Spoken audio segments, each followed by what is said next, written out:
With such names such as Spielberg and Scorsese being such recognizable names in the industry, and the superhero genre at its peak, and film being so young, it's hard to think that these stables won't be around forever. So by now you probably figure out that I'm talking about two retirements.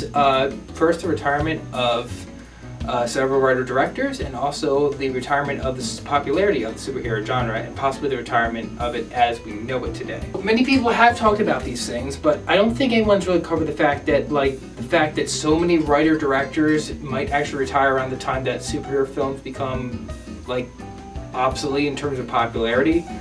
I mean, I should preface that I don't know when certain people are going to retire, but if you look at some of the most famous directors working today, it's not too hard to see how they could die or really retire like any movie now, especially since that the nature of film is that you have to take big budgets and get big returns. So this is just all purely theoretical. If you look at the ages of many of the people working today, especially the baby boomer movie brats, a lot of them are they don't have a lot of time left. Spielberg is 71, Scorsese is 75, George Lucas is 74, Paul Schrader is 72, Terry Gilliam is almost 78, and Woody Allen is almost 82. I mean, Quentin Tarantino said that he's going to retire at age 60, which is in 2022. And Hayao Miyazaki could go any time, and he technically already retired, and he at least has, I don't know, maybe one film in development? It seems like Hollywood's turning more and more into geriatric hospital, am I right? I mean, see, for those who don't know, the movie Brats Era was a very specific time in Hollywood. It came from the late 1960s to the early 1980s, so it was about maybe 15 years. It happened when the baby boomers, various ones, were in film school, and which at the time actually was a new concept. Before, people just went up their ranks in the studio system, or they were the studio founders. And then what happened was in the late 60s, a lot of the studio heads actually, they were basically on the cusp of retirement, so they sold the big studios to soda companies and companies really not, had no idea how to make a movie.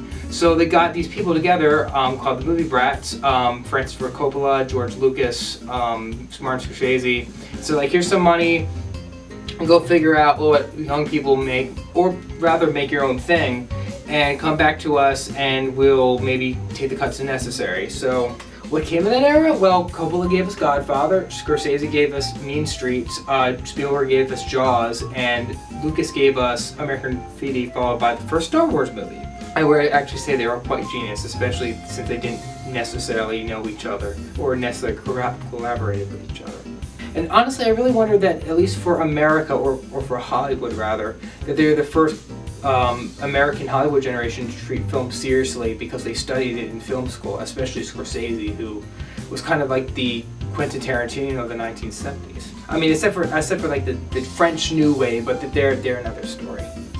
So what happened to the movie brats eventually? Well, summing up for time, after hit, one of the movie brats, the guy who did Deer Hunter, started to make this very pretentious movie called Heaven's Gate.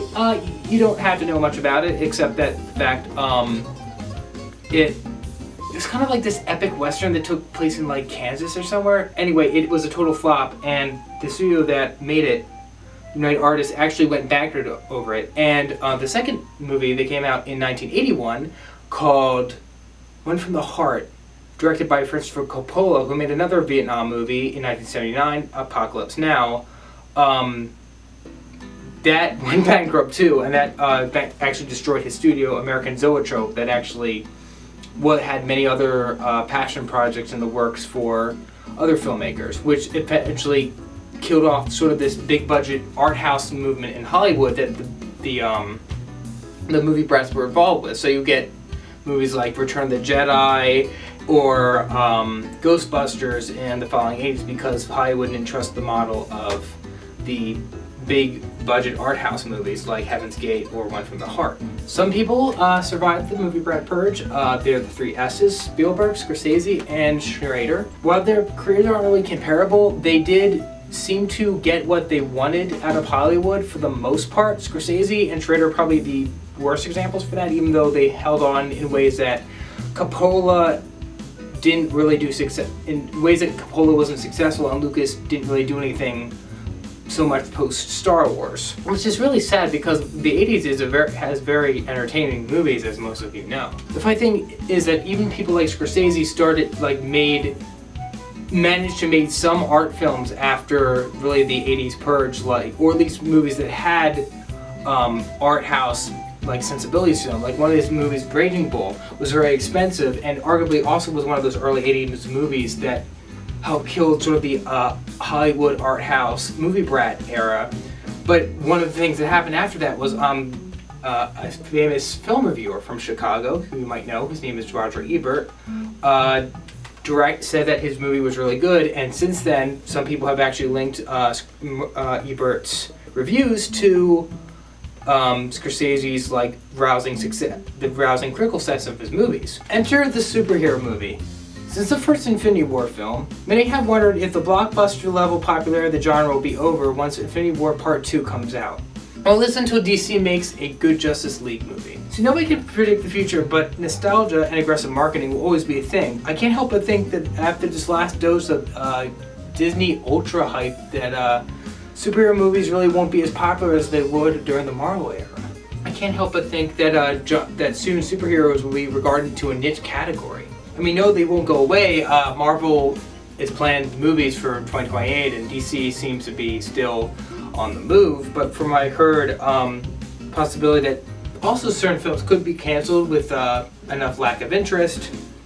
But I can't help but think that the hype train is leaving the building. See, this has caused people like Spielberg to compare superhero movies with westerns, and I don't think that they're comparable as fiction, and maybe I'll do a video on that later.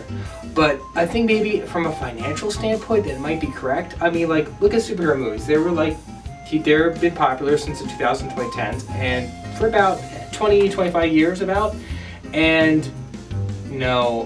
westerns, they were popular during the 1950s and 1960s, and then during the 70s they kind of pandered out. I mean, they didn't really have an equivalent like the Avengers, but they definitely had their mode capability. I mean, when's the last time you saw a great western with Unforgiven, Revenant? Does that count? I don't know. I mean, maybe they've seen the peak popularity already. I mean, even if we don't agree that superhero movies are on the decline and that they won't be around forever, and neither will the famous writer directors who were part of the movie Brats, or anyone who's really over 70 for that matter. It looks like they just might coincide with each other. Who knows? Well, since everybody doesn't know what will happen next, or even whether these two things would necessarily coincide, I do have several scenarios that I want to discuss that Hollywood could go based on really what I know in its past and that how it usually operates, but they're merely theoretical. But hear me out. Scenario number one, we have a second movie Brats era. See, this is an era where Hollywood sort of sits on the money it made from superhero movies and sees after the sort of pandering out of its popularity, will go, okay, let's give money to young people again and see what they do with that. Really, there really isn't too much of a precedent here, other than the actual movie Brats era itself.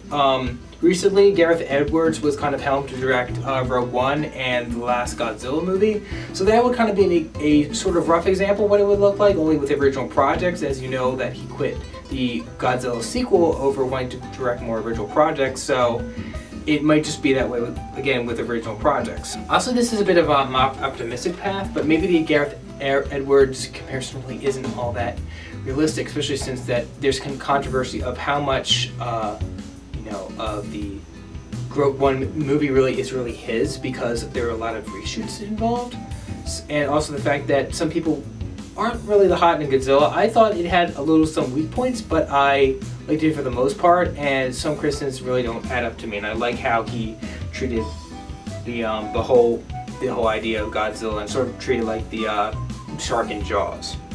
The second path is that Hollywood keeps its franchise path, but it kind of goes into different franchises. This is probably the most likely, and those a bit pessimistic. Since the two franchises that are doing the best that aren't Marvel are new Star Wars movies and Avatar, I can't help but think that those are going to be the movies that are going to be the ones that Hollywood's going to turn into sort of an expanded universe. I don't know if they're going to get away with the expanded universe system always, but I can't see it going away very soon, especially since that Hollywood has sort of trained itself to sort of move and expand with Marvel and to stretch the genre really to its breaking point. And I think they've done it very well. I mean, they've created a lot of good creative content even outside of like the films, except for, I don't know, Teen Titans Go, I don't know. There's also the third scenario, which is Highwood has to deal with some other new franchise it didn't plan. A good example was this during the 1970s. There were, also during the movie Brats Era, there was a lot of martial arts movies